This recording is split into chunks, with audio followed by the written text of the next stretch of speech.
Well, you got a point, but I can imagine you're not happy with the third period lead there, especially with all the opportunities that are early. Well, I don't know if those are the right words I'd be using. We had one bad shift in the third period, I thought, and they scored on it. We couldn't get the puck up. I mean, I thought we were getting it deep. We were doing all the right things, and that one shift where they kept it in our zone for about a minute, and everybody in the building and on the bench knew that something bad was going to happen here. I was actually quite pleased with the resilience after that, because it's happened 4 times in a row now, and it's easy to drop your head and say, "Whoa, it's me, here we go again." But they fought through a penalty and 4-on-3 in the power and overtime, and so I thought the resilience was pretty good. As good as you guys were on that second period power play, I think you had half of your shots.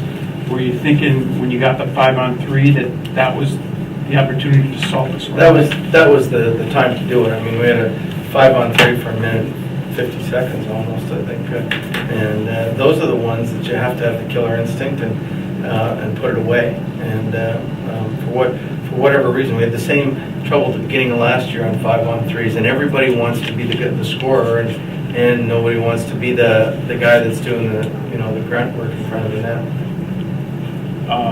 Pleased with Jose. He was great. He set up incredible saves. Yeah, I'd like to see what happened in the overtime. I don't know how they didn't score on that 4-on-3, but if he made saves there, that was pretty phenomenal. Looked like blocker in the glove, but it could have been post blocker. No, we'll look at the video. Talk about Canuble playing with Obi and Backstrom. It seems like you just can fit in anywhere. Yeah, I mean, Mike's a professional and a real pro, and he started out really good, and I thought he played a solid game. I thought the other line struggled a little bit with the switch with Semin, Morrison, and Lake. I think they were on for both their goals, and they struggled. But so we got to find a fit that works for everybody. He talks about the power play not being rocket science. He seems to think it's so much easier than the guys who are trying to make it.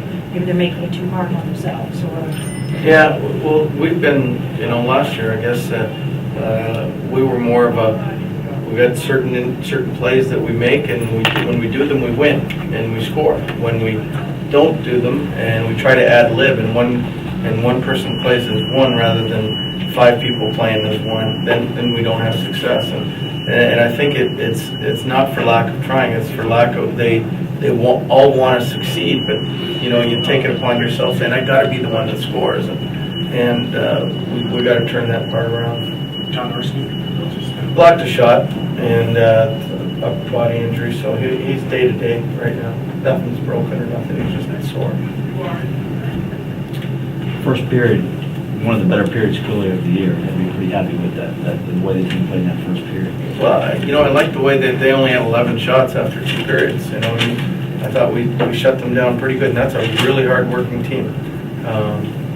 And I think it's the process of learning how to, again, even though we've got a team that's fairly veteran team, it's the feeling of learning how to win again. Like when you've got it, instead of thinking, what's going to happen, what can go wrong, you're sitting there, no problem, it's tied, we're going to win it. And I think that's sort of the mindset a little bit right now, so it'll be good eventually to win a game again.